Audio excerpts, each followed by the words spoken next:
ನಮಸ್ಕಾರ ವೀಕ್ಷಕರೇ, ಸಂಯುಕ್ತ ಕರ್ನಾಟಕ ಯೂಟ್ಯೂಬ್ ಚಾನಲ್ಗೆ ಆತ್ಮೀಯವಾದ ಸ್ವಾಗತ. ಸರ್ವರಿಗೂ ವೀಕ್ಷಕರಿಗೂ ದೀಪಾವಳಿ ಹಬ್ಬದ ಶುಭಾಶಯಗಳು.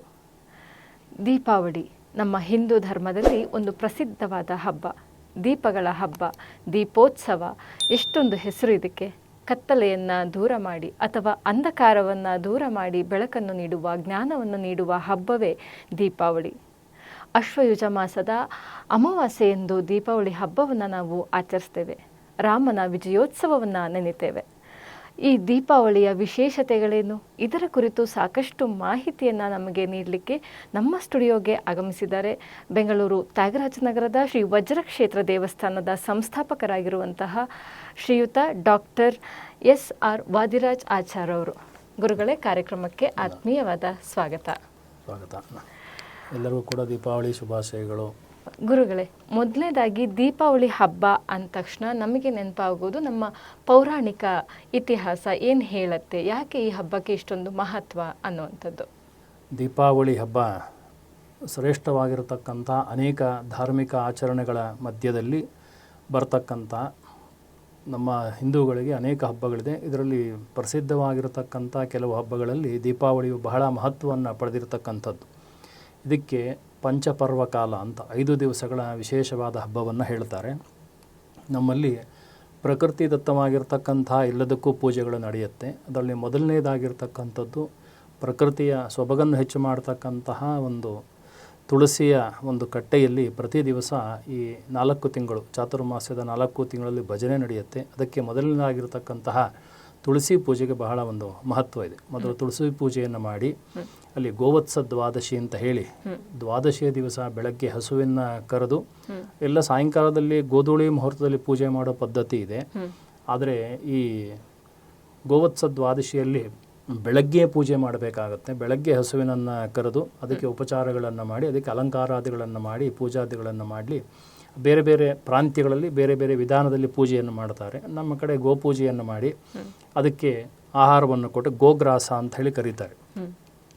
ಗ್ರಾಸ ಮುಷ್ಟಿ ಪ್ರಧಾನೇನ ಅತ ಶಾಂತಿಂ ಪ್ರಯಚ್ಛಮೆ ಅಂತ ಯಾವುದೇ ಪ್ರಾಣಿಗಳಿಗೆ ಆ ಗ್ರಾಸವನ್ನು ಕೊಡೋದ್ರಿಂದ ಬಹಳ ಮಹತ್ವವಾಗಿರ್ತಕ್ಕಂಥದ್ದು ಇದೆ. ಆದರೆ ಹಸುವಿಗೆ ಕೊಟ್ಟಂತಹ ಫಲ ಇದು ಅತ್ಯಂತ ಶ್ರೇಷ್ಠವಾಗಿರತಕ್ಕಂಥದ್ದು. ಯಾಕಂದರೆ ಮನುಷ್ಯ ಜೀವಿತದಲ್ಲಿ ಇರುವ ಕಾಲದಲ್ಲಿ ತಾಯಿಯ ನಂತರದಲ್ಲಿ ಸ್ವೀಕಾರ ಮಾಡ್ತಕ್ಕಂಥ ಹಾಲು ಜೀವನ ಪರ್ಯಂತ ಹಸುವುದೇ. ಆದ್ದರಿಂದ ಅದಕ್ಕೆ ಅಷ್ಟು ಮಹತ್ವ ಇದೆ.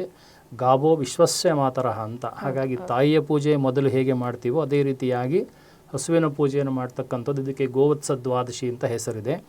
ದ್ವಾದಶಿ ಕಾಲದಲ್ಲಿ ಎಲ್ಲ ಬೆಳಗ್ಗಿನ ಪೂಜೆಯನ್ನೇ ಮಾಡ್ತಕ್ಕಂಥದ್ದು. ಹಾಗಾಗಿ ಗೋಪೂಜೆ ಮೊದಲು ಪ್ರಾರಂಭ ಆಗುತ್ತೆ. ಇದು ಧಾರ್ಮಿಕ ಆಚರಣೆ. ಆದರೆ ಇನ್ನು ಸಾಮಾಜಿಕವಾಗಿ ಕೂಡ ಎಲ್ಲವೂ ಶುದ್ಧಿ.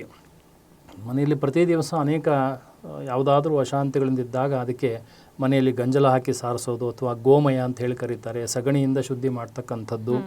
ಮತ್ತು ಲಕ್ಷ್ಮಿಯ ವಾಸಸ್ಥಾನ ಎಲ್ಲಿ ಬೇಕೋ ಅಲ್ಲಿ ಮನೆಯ ಮುಂದೆ ಎಲ್ಲ ಸಗಣಿಯಿಂದ ಸಾರಿಸಿ ಅದರ ಮೇಲೆ ರಂಗೋಲಿಯನ್ನು ಹಾಕಿ ವರ್ಣವನ್ನು ಮಾಡಿ ಈ ನಮ್ಮ ಗೋವತ್ಸ ದ್ವಾದಶಿಯಿಂದ ಬಲಿಪಾಡ್ಯಮಿವರೆಗೆ ಪ್ರತಿ ದಿವಸ ಸಗಣಿಯಿಂದ ಸಾರಿಸಿ ಕೊನೆಯ ದಿವಸ ಬಲಿಪಾಡ್ಯಮಿ ದಿವಸ ಆ ಗೋವಿನ ಸಗಣಿಯಿಂದನೇ ಕೋಟೆಯನ್ನು ಮಾಡಿ ಬಲಿಪಾಡ್ಯಮಿಯನ್ನು ಆಚರಣೆಯನ್ನು ಮಾಡ್ತಾರೆ. ಹಾಗಾಗಿ ಪಂಚಪರ್ವ ಕಾಲಗಳಲ್ಲಿ ಇದು ಒಂದು ಶ್ರೇಷ್ಠವಾಗಿರತಕ್ಕಂಥದ್ದು ಅಂತ ಒಂದು ಗೋವತ್ಸ ದ್ವಾದಶಿ. ಆದರೆ ಎರಡನೇದು ನೀರು ತುಂಬುವ ಹಬ್ಬ ಅಂಥೇಳಿ ಇದನ್ನು ಕೂಡ ಆಚರಣೆಯನ್ನು ಅವತ್ತಿನ ಸಾಯಂಕಾಲದಲ್ಲಿ ಮಾಡ್ತಕ್ಕಂಥ ಪದ್ಧತಿ ಇದೆ. ಆ ಪ್ರದೋಷ ಕಾಲ ಅಂತಕ್ಕಂಥದ್ದು ಸಂಜೆಯ ಕಾಲ ಆದ್ದರಿಂದ ಸಾಮಾನ್ಯವಾಗಿ ಸಂಜೆಯಿಂದ ಬೆಳಗ್ಗಿನವರೆಗೆ ನಮ್ಮಲ್ಲಿ ಎಲ್ಲದಕ್ಕೂ ಕೂಡ ಆಚರಣೆಯನ್ನು ಮಾಡ್ತಕ್ಕಂಥದ್ದು ಹಿಂದೂ ಧರ್ಮದ ಒಂದು ಅತಿ ವಿಶಿಷ್ಟವಾಗಿರ್ತಕ್ಕಂಥ ನಿಯಮ. ನೀರಿಗೆ ಪೂಜೆ ಮಾಡ್ತೀವಿ, ಗೊಬ್ಬರಕ್ಕೂ ಕೂಡ ನಾವು ಪೂಜೆಯನ್ನು ಮಾಡ್ತೀವಿ, ಧಾನ್ಯಕ್ಕೂ ಪೂಜೆಯನ್ನು ಮಾಡ್ತೀವಿ, ಎಲ್ಲ ರೀತಿಯಾಗಿರ್ತಕ್ಕಂಥ ಪದಾರ್ಥಗಳಿಗೂ ಕೂಡ ನಾವು ಆಚರಣೆಯನ್ನು ಮಾಡ್ತೀವಿ. ನೀರಿಗೆ ಕಾರ್ತೀಕ ಮಾಸದಲ್ಲಿ ಎಲ್ಲ ಕಡೆ ವಿಶೇಷ. ಯಾಕೆಂದರೆ ತುಲಾ ಸಂಕ್ರಮಣ ಅಂತಕ್ಕಂಥ ಕಾಲ ಈ ಕಾರ್ತೀಕ ಮಾಸದಲ್ಲಿ ನಡೆಯುತ್ತೆ. ಎಲ್ಲರಿಗೂ ಚಿರಪರಿಚಿತ ಕಾವೇರಿಯಲ್ಲಿ ತೀರ್ಥೋದ್ಭವ ಆಗ್ತಕ್ಕಂಥದ್ದು. ಎಲ್ಲರೂ ಕೂಡ ತೀರ್ಥೋದ್ಭವದಲ್ಲಿ ಹೋಗಿ ಸ್ನಾನ ಮಾಡೋದಕ್ಕೆ ಅದು ಶಕ್ಯ ಆಗೋದಿಲ್ಲ. ಆಗದೇ ಇರುವ ಕಾರಣದಿಂದ ನಾವು ನಮ್ಮ ಮನೆಯಲ್ಲಿರ್ತಕ್ಕಂತಹ ಪಾತ್ರೆಯಲ್ಲೇ ತುಂಬಿ ಅದಕ್ಕೆ ಗಂಗಾಳ ಅಂತ ಹೇಳಿ ಕರೀತಾ ಇದ್ರು. ಅದರೊಳಗೆ ನೀರನ್ನು ತುಂಬಿ ಅದಕ್ಕೆ 16 ವಿಧವಾಗಿರ್ತಕ್ಕಂಥ ಉಪಚಾರವನ್ನು ಮಾಡಿ ಅಲ್ಲೇ ಇಟ್ಟು ಮಾರನೇ ದಿವಸ ಬೆಳಗ್ಗೆ ಅದಕ್ಕೆ ಆ ಬೆಂಕಿಯನ್ನು ಕೊಟ್ಟು ಶುದ್ಧಿಯನ್ನು ಮಾಡಿ ಮತ್ತೆ ನಾವು ಈ ಸ್ನಾನ ಮಾಡ್ತಕ್ಕಂಥದ್ದು ಜಲಪೂರ್ಣ ತ್ರಯೋದಶಿಯ ಒಂದು ವಿಶೇಷ. ಅದಾದ ನಂತರದಲ್ಲಿ ನರಕ ಚತುರ್ದಶಿ ಅಂತ ಹೇಳಿ ಬರುತ್ತೆ. ಇದು ಅನೇಕ ರಾಕ್ಷಸರ ಸಂಹಾರವನ್ನು ಮಾಡಿದ ಕುರಿತಾಗಿ ಇದು ಬರುತ್ತೆ. ಅನೇಕ ರಾಕ್ಷಸರನ್ನು ಸಂಹಾರ ಮಾಡ್ತಕ್ಕಂಥದ್ದು. ಯಾಕಂದರೆ ರಾಮದೇವರಾಗಲಿ ಕೃಷ್ಣದೇವರಾಗಲಿ ಕಲವು ಸಂಕೀರ್ತನಂ ಅಂತ ಕಳೀತಾರೆ. ಕಲಿಯುಗದಲ್ಲಿ ಸಂಕೀರ್ತನೆ ಅಂದರೆ ರಾಮನಾಮ ಅಥವಾ ಕೃಷ್ಣನಾಮ. ನಮಗೇನೂ ಬರೋದಿಲ್ಲ, ಯಾವ ದೇವರ ನಾಮ ನಮಗೆ ಬರೋದಿಲ್ಲ ಅಂದರೆ ವಿಧಾನ ಏನು, ಹರೇ ರಾಮ ಹರೇ ಕೃಷ್ಣ ಅಂತನಾರು ಆ ಮಂತ್ರವನ್ನು ನಾವು ಹೇಳಿಕೊಂಡು ಪೂಜಾದಿಗಳನ್ನು ಮಾಡ್ತಕ್ಕಂಥದ್ದು.